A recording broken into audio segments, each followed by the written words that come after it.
आकाशवाणी मुंबई. मी उमेश घळसासी. आणि मी नेहा कुलकर्णी. प्रादेशिक बातम्या देत आहोत. ठळक बातम्या. राज्य सरकारनं सरकारी शाळा बंद करण्याबाबत कोणतीही अधिसूचना जारी केलेली नसल्याचं शालेय शिक्षण मंत्र्यांचं विधानसभेत स्पष्टीकरण. दिशा सालियन मृत्यू प्रकरणी विशेष तपास पथकामार्फत चौकशी करण्याची उपमुख्यमंत्र्यांची घोषणा.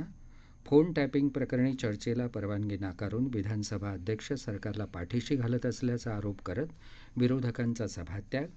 भारत चीन सीमा प्रश्नावरून संसदेच्या दोन्ही सभागृहात गदारोळ. लोकसभेचं कामकाज 2 वाजेपर्यंत तहकूब, तर राज्यसभेत विरोधी पक्ष सदस्यांचा दिवसभरासाठी कामकाजावर बहिष्कार. आणि कोविडच्या प्रादुर्भावाकडे सरकारचं बारकाईनं लक्ष असून प्रतिबंधात्मक उपाययोजना करण्यात येतील, अशी केंद्रीय आरोग्यमंत्र्यांची ग्वाही. राज्य सरकारने सरकारी शाळा बंद करण्याबाबत कोणतीही अधिसूचना जारी केली नसल्याचं शालेय शिक्षण मंत्री दीपक केसरकर यांनी आज विधानसभेत सांगितलं. सरकारी शाळा बंद करण्यासंबंधीचा कोणताही निर्णय सरकारनं घेतला नसून अशा निर्णयाचं परिपत्रक बनावट असल्याची माहिती केसरकर यांनी लक्षवेधीवरच्या चर्चेदरम्यान दिली. तसंच 50% शिक्षक आणि शिक्षकेतर कर्मचाऱ्यांची लवकरच भरती केली जाईल असंही ते म्हणाले. दिशा सालियन मृत्यू प्रकरणी एसआयटी अर्थात विशेष तपास पथकाकडून चौकशी करण्याची घोषणा उपमुख्यमंत्री देवेंद्र फडणवीस यांनी आज विधानसभेत केली. आज या प्रकरणी झालेल्या गदारोळामुळे सभागृहाचं कामकाज वारंवार तहकूब करावं लागलं.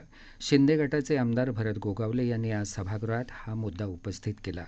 भाजप आमदार नितीश राणे पुढे आले आणि दिशा सालियन मृत्यू प्रकरणी माजी मंत्री आदित्य ठाकरे यांच्यावर त्यांनी गंभीर आरोप केले. दिशा सालियनचा उत्तर तपासणी अहवाल जाहीर करण्याची मागणी भाजपचे अमित साटम यांनी केली, तर या प्रकरणी विशेष तपास पथकामार्फत चौकशी करण्याची मागणी माधुरी मिसाळ यांनी केली. गदारोळामुळे सभागृहाचं कामकाज पहिल्यांदा 10 मिनिटांसाठी, नंतर 20 मिनिटांसाठी, त्यानंतर 2 वेळा 15 मिनिटांसाठी, तर पाचव्यांदा 10 मिनिटांसाठी तहकूब करावं लागलं. त्यानंतर फडणवीस यांनी एसआयटी मार्फत चौकशीची घोषणा केली. ज्यांच्याकडे पुरावे आहेत त्यांनी ते एसआयटीला सादर करावेत, असं त्यांनी सांगितलं. फोन टॅपिंग संदर्भात विधानसभेत चर्चा करण्याची मागणी काँग्रेस आमदार नाना पटोले यांनी केली. अध्यक्ष राहुल नार्वेकर यांनी ती फेटाळली. याचा निषेध करत विरोधी पक्ष सदस्यांनी सभात्याग केला. निर्धारित कामकाज बाजूला सारून अतिमहत्त्वाच्या बाबींवर चर्चा करण्याची तरतूद नियम 57 मध्ये असल्याचं विरोधी पक्षनेता अजित पवार यांनी सांगितलं. मात्र वारंवार मागणी करूनही अध्यक्षांनी परवानगी नाकारली. याचा अर्थ अध्यक्ष सरकारला पाठीशी घालत आहेत असा आरोप करून पवार सभागृहाबाहेर पडले. इतर विरोधी सदस्यांनीही त्यांच्याबरोबरच सभात्याग केला.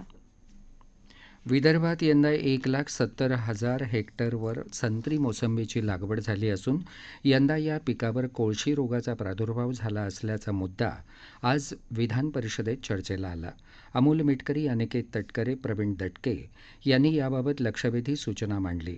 शासकीय यंत्रणांकडून व्यवस्थित सर्वेक्षण न झाल्यानं नुकसान भरपाईपासून शेतकरी वंचित ठरला आहे. त्यामुळे तात्काळ फेर सर्वेक्षण करावं अशी मागणी या सदस्याने केली. त्यावर उद्योगमंत्री उदय सामंत यांनी उत्तर दिलं.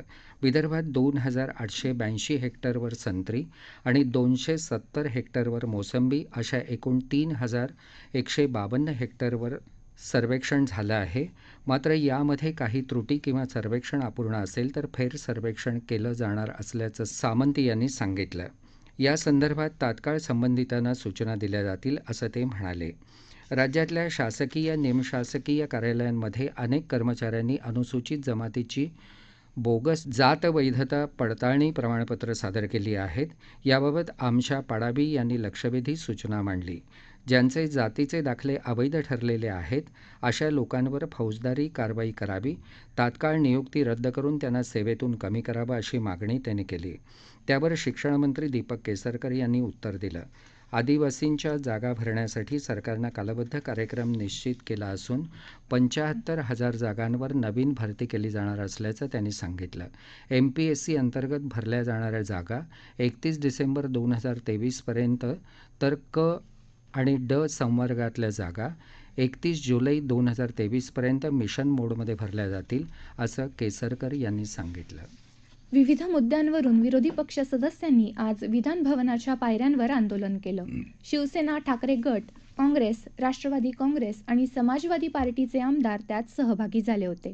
नागपूरमधल्या कथित NIIT जमीन घोटाळ्याप्रकरणी मुख्यमंत्री एकनाथ शिंदे आणि उपमुख्यमंत्री देवेंद्र फडणवीस यांच्या राजीनाम्याची मागणी करत आमदारांनी घोषणा दिल्या.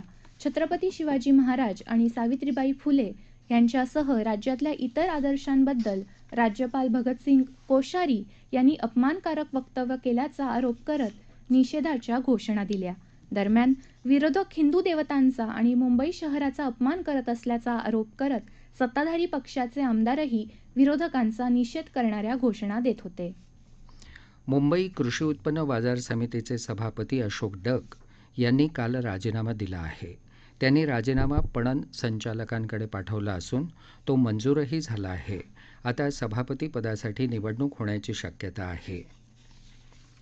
या प्रादेशिक बातम्या आकाशवाणीच्या मुंबई केंद्रावरून देत आहोत. भारत चीन सीमा प्रश्नावरून विरोधी पक्षाच्या सदस्यांनी आजही संसदेच्या दोन्ही सभागृहात चर्चेची मागणी केल्यामुळे गदारोळ झाला. या प्रश्नावर सरकार दोन्ही सभागृहामध्ये याआधीच निवेदन केलं असल्याचं सांगत विरोधकांची चर्चेची मागणी फेटाळली. लोकसभेत या प्रश्नावरून झालेल्या गदारोळामुळे कामकाज दुपारी 2 वाजेपर्यंत तहकूब झालं होतं. पुन्हा कामकाज सुरू झाल्यावरही काँग्रेस, तृणमूल काँग्रेस, द्रमुक आणि इतर पक्षाच्या सदस्यांनी घोषणाबाजी चालूच ठेवली. हा अतिशय संवेदनशील प्रश्न असून अशा प्रश्नांवर काँग्रेसच्या काळातही सविस्तर चर्चा होत नव्हती, असं संसदीय कामकाज मंत्री प्रल्हाद जोशी म्हणाले. सभागृहाचं कामकाज चालू द्यावं असं आवाहन त्यांनी सदस्यांना केलं. मात्र विरोधी सदस्यांनी घोषणाबाजी सुरूच ठेवली. त्यामुळे कामकाज दुपारी 2 वाजेपर्यंत तहकूब करावं लागलं. सदस्यांनी सभागृहात कोविड-विषयक नियमांचं काटेकोर पालन करावं असं आवाहन बिर्ला यांनी सभागृहात केलं. जगातल्या काही देशांमध्ये कोविडची साथ पुन्हा बळावत असल्याच्या पार्श्वभूमीवर दक्षता आणि सतर्कता बाळगण्याविषयी जनजागृती करावी, असं ते म्हणाले. राज्यसभेत भारत चीन सीमा प्रश्नावरून तसंच सभागृह नेते पियुष गोयल यांनी बिहार आणि इतर प्रश्नांबाबत केलेल्या कथित आक्षेपार्ह विधानांबद्दल विरोधी पक्ष सदस्यांनी तहकुबीची सूचना दिली. ती अध्यक्ष जगदीप धनखड यांनी फेटाळली. याबाबतीत वारंवार निर्देश देऊनही नियमानुसार सूचना मांडल्या जात नाहीत, असं ते म्हणाले. त्यानंतर विरोधी सदस्यांनी घोषणाबाजी सुरूच ठेवली. हे अधिवेशन सुरू झाल्यापासून सातत्यानं आम्ही या प्रश्नावर चर्चेची मागणी करत आहोत. देशाच्या सुरक्षेपेक्षा अधिक महत्त्वाची गोष्ट कोणतीही नाही, असं विरोधी पक्षनेते मल्लिकार्जुन खरगे म्हणाले. या प्रश्नावर संरक्षण मंत्री आणि परराष्ट्र मंत्र्यांनी याआधीच सभागृहात निवेदन करून सर्व माहिती दिली आहे, असं पियुष गोयल यांनी सांगितलं. संसदेचं हिवाळी अधिवेशन उद्या संस्थगित होणार आहे.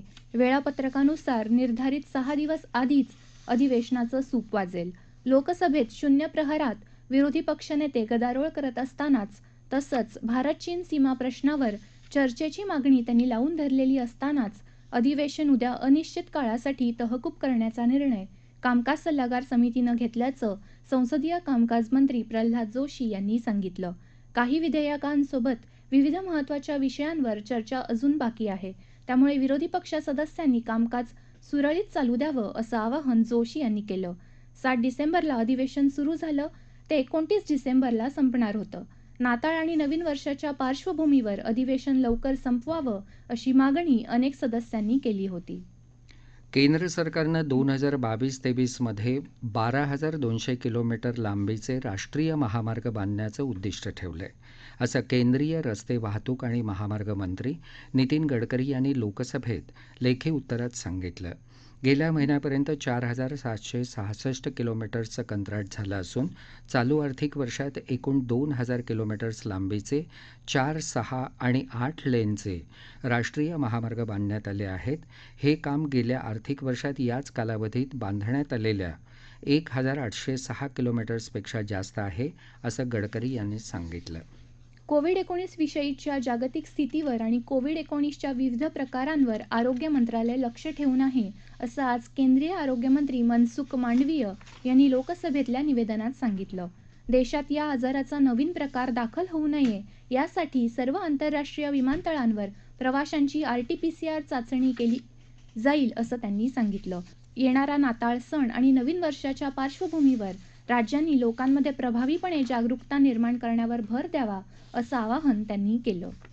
देशातल्या कोविड स्थितीचा आढावा घेण्यासाठी प्रधानमंत्री नरेंद्र मोदी आज दुपारी एक उच्चस्तरीय बैठक घेणार आहेत.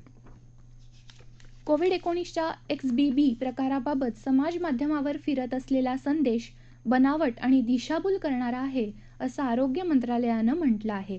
कोविड-19च्या XBB प्रकाराबाबत काही व्हॉट्सअप ग्रुपमध्ये फिरत असलेला संदेश बनावट आहे. नागरिकांनी या खोट्या संदेशाकडे लक्ष देऊ नये, असं आवाहन ट्विटरवरून आरोग्य मंत्रालयानं केलं आहे. जागतिक आरोग्य संघटनेनं चीनमधील वाढत्या कोविड रुग्णसंख्येबाबत चिंता व्यक्त केली आहे. चीनमधील कोरोनाच्या परिस्थितीचं मूल्यांकन करण्यासाठी आजाराची गंभीरता, रुग्णांची रुग्णालयात होणारी भरती आणि गंभीर रुग्णांवर अतिदक्षता विभागात करण्यात येणाऱ्या उपायांची माहिती संघटनेकडे असणं आवश्यक आहे, असं संघटनेचे संचालक टेड्रोस घेब्रेयेसस यांनी काल झालेल्या साप्ताहिक वार्ताहर परिषदेत सांगितलं. देशव्यापी कोविड प्रतिबंधक लसीकरण मोहिमेत आज सकाळपासून सुमारे 50,000पेक्षा जास्त नागरिकांचं लसीकरण झालं. त्यामुळे आतापर्यंत लाभार्थ्यांना दिलेल्या मात्रांची एकूण संख्या 220 कोटी 1 लाखाच्या वर गेली आहे. त्यात 22 कोटी 19 लाखापेक्षा जास्त लाभार्थ्यांनी खबरदारीची लसमात्रा घेतली आहे. राज्यात आज सकाळपासून 550 नागरिकांचं लसीकरण झालं. राज्यात आतापर्यंत लाभार्थ्यांना दिलेल्या मात्रांची एकूण संख्या 17 कोटी 76 लाखाच्या वर गेली आहे. त्यात 94,28,000पेक्षा जास्त नागरिकांनी खबरदारीची लसमात्रा घेतली आहे. प्रत्यक्ष लाभ हस्तांतरण पद्धतीमुळे शेतकऱ्यांचा फायदा होत असल्याचं केंद्रीय कृषी मंत्री नरेंद्र सिंग तोमर यांनी सांगितलं आहे. तंत्रज्ञानाच्या वापरामुळे शेतकरी ते ग्राहक हा प्रवास अधिक पारदर्शक झाला असून मध्यस्थांचं उच्चाटन झालं आहे, असं ते म्हणाले. ते आज नवी दिल्लीत प्रसारमाध्यमांशी बोलत होते. थेट लाभ हस्तांतरण पद्धतीनं शेतकऱ्यांच्या खात्यात 3,81,000 कोटी रुपये जमा झाले आहेत. कोविड काळात गरिबांचा मोफत धान्य देण्याच्या योजनेचा लाभ सुमारे 80 कोटी जनतेला मिळाला आहे, असं त्यांनी सांगितलं. केंद्रीय अर्थसंकल्पात अनुसूचित जमातींसाठीची आर्थिक तरतूद 87,585 कोटी रुपयांपर्यंत वाढवण्यात आली असल्याची माहिती केंद्रीय आरोग्य राज्यमंत्री भारती पवार यांनी आज दिली. प्रसारमाध्यम प्रतिनिधींशी त्या आज दिल्लीत बोलत होत्या. 2014-15 या वर्षात ही तरतूद 19,437 कोटी रुपये इतकी होती, असं त्यांनी सांगितलं. आदिवासी मंत्रालयासाठीची आर्थिक तरतूद 2014 आणि 15 मध्ये 3,832 कोटी रुपये होती. ती आता चालू वर्षात 8,407 कोटी रुपयापर्यंत वाढवली असल्याचं त्या म्हणाल्या. अनुसूचित जमातींच्या विद्यार्थ्यांकरता विविध शैक्षणिक योजना आणि शिष्यवृत्ती देण्यात येत असून त्यामुळे या विद्यार्थ्यांना IIT, NIT किंवा IIM सारख्या अग्रेसर शिक्षण संस्थांमध्ये प्रवेश घेणं शक्य होत आहे, असं त्यांनी सांगितलं. क्रिकेटमध्ये भारत आणि बांगलादेश यांच्यामधला दुसरा आणि अंतिम कसोटी सामना ढाका इथं शेरे बांगला स्टेडियमवर सुरू आहे. याआधी बांगलादेशनं नाणेफेक जिंकून प्रथम फलंदाजी करायचा निर्णय घेतला. भारतीय संघानं KL राहुलच्या नेतृत्वाखाली पहिला सामना 188 धावांनी जिंकून 2 सामन्यांच्या कसोटी मालिकेत 1-0 अशी आघाडी घेतली आहे. शेवटचं वृत्त हाती आलं तेव्हा बांगलादेशच्या 7 बाद 221 धावा झाल्या होत्या. ठळक बातम्या पुन्हा एकदा. राज्य सरकारने सरकारी शाळा बंद करण्याबाबत कोणतीही अधिसूचना जारी केली नसल्याचं शालेय शिक्षण मंत्र्यांचं विधानसभेत स्पष्टीकरण. फोन टॅपिंग प्रकरणी चर्चेला परवानगी नाकारून विधानसभा अध्यक्ष सरकारला पाठीशी घालत असल्याचा आरोप करत विरोधकांचा सभात्याग. भारत चीन सीमा प्रश्नावरून संसदेच्या दोन्ही सभागृहात गदारोळ. लोकसभेचं कामकाज 2 वाजेपर्यंत तहकूब. तर राज्यसभेत विरोधी पक्ष सदस्यांचा दिवसभरासाठी कामकाजावर बहिष्कार. आणि कोविडच्या प्रादुर्भावाकडे सरकारचं बारकाईनं लक्ष असून प्रतिबंधात्मक उपाययोजना करण्यात येतील, अशी केंद्रीय आरोग्य मंत्र्यांची ग्वाही. याबरोबरच आकाशवाणी मुंबई केंद्रावरचं हे प्रादेशिक बातमीपत्र संपलं. नमस्कार.